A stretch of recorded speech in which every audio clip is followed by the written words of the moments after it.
সংবিধানের আমাদের প্রয়োজন নাই।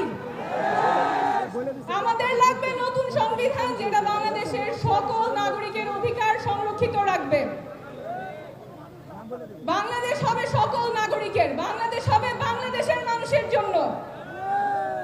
কেউ বিচার পাবে, কেউ বিচার পাবে না।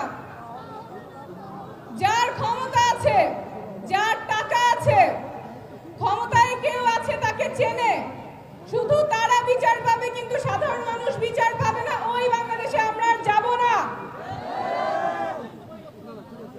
সরকারি অফিসে গিয়ে কেন ঘুষ দিয়ে কাজ করাতে হবে?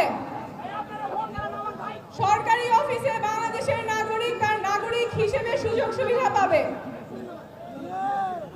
বাংলাদেশ বাংলাদেশের মানুষের হবে, সেই জন্য আমরা দেশ গড়তে জুলাই পদযাত্রা করছি। 64টা জেলায় আমরা যাচ্ছি। আপনারা আজকে